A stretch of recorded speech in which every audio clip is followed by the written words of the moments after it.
और हमारे दुश्मन का काम है हमारे रास्ते में रोड़े अटकाने का। इस बात को समझकर चलना होगा। हमारे दुश्मन का काम है हमारे रास्ते में रोड़े अटकाने का, और हमारा दुश्मन हमें रास्ते से बहकाना चाहेगा, रास्ते से हटाना चाहेगा, रोड़े भी अटकाएगा, लालच भी देगा। जैसे मायावती को 6 महीने के लिए मुख्यमंत्री बनाने का तय हुआ, मुझे जब 6 महीने पूरे होने वाले थे तो अटल बिहारी और आडवाणी मुझसे कहने लगे कि मायावती को 5 साल राज करने दो।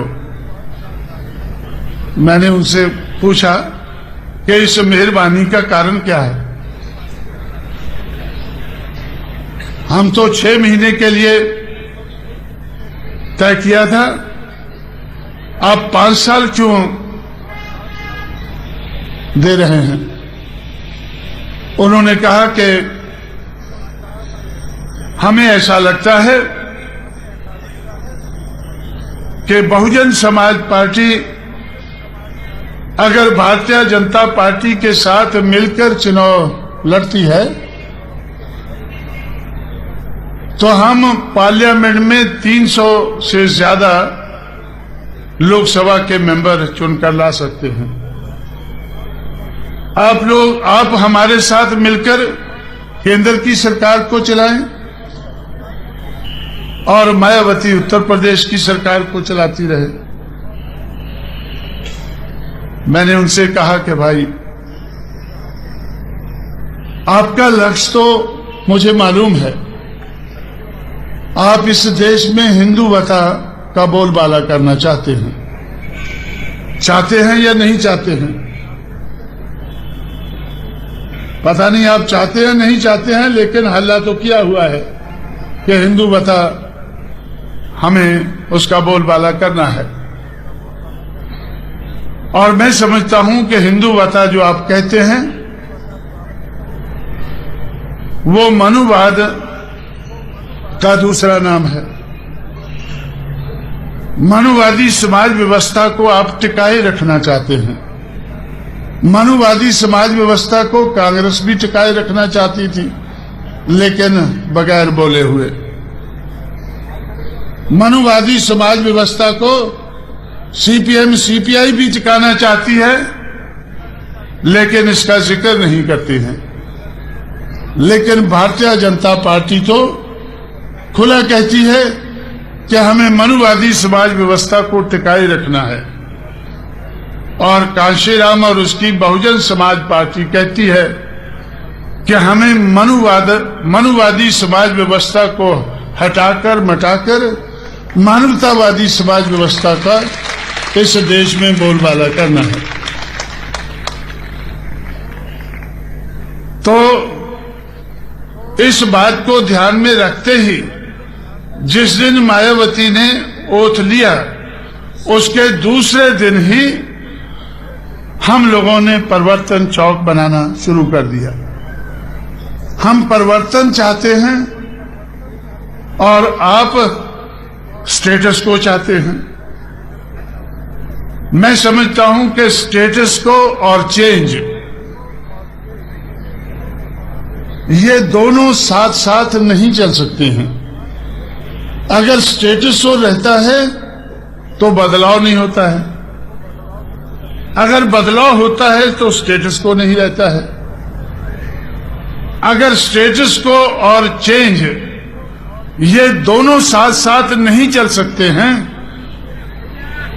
तो हमें समझ लेना चाहिए कि बीजेपी और बीएसपी साथ साथ नहीं चल सकती है। ये बात सही है कि बीजेपी हमारे लोगों का वोट हथियाकर, खरीद करके, लूट करके अपनी पार्टी को मजबूत करती है। हम भी आपका सहयोग लेकर अपने आप को मजबूत कर सकते हैं, हमें कोई एतराज नहीं है। लेकिन अपने आप को मजबूत करके हम अपना एजेंडा पूरा करना चाहते हैं। हमारे सामने एजेंडा है चेंज का, बदलाव का, परिवर्तन का। अगर हम अपना एजेंडा लागू नहीं कर सकते हैं तो हम सरकार नहीं चलाना चाहते हैं।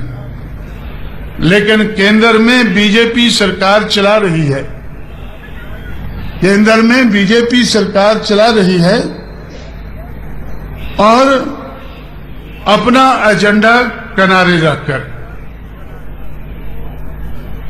वो अपना एजेंडा सामने नहीं ले पा रही है। थोड़ा सा लाती है, सरस्वती सरस्वती करती है तो विरोध हो जाता है। उनको तो उनके सहयोगी सरस्वती भी नहीं करने देते हैं। पता नहीं वो सरस्वती क्या होती है, क्या करते हैं, ये तो ज्यादा वही जानते होंगे। लेकिन उनके अपने सहयोगी उनको सरस्वती करने से भी रोकते हैं। इतना सा भी वो एजेंडा पूरा नहीं कर पा रहे हैं, लेकिन फिर भी सरकार तो चला रहे हैं। जब ममता बनर्जी जैसी महिला उनको सरस्वती नहीं करने देती है तो मायावती कैसे करने देती? तो इसलिए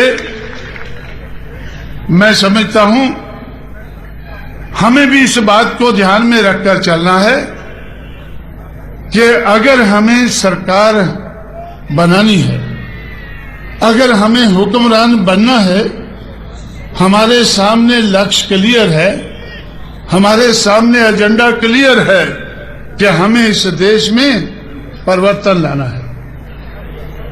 अगर हम परिवर्तन नहीं ला सकते हैं तो ऐसी सरकार चलाने से कोई मतलब नहीं है।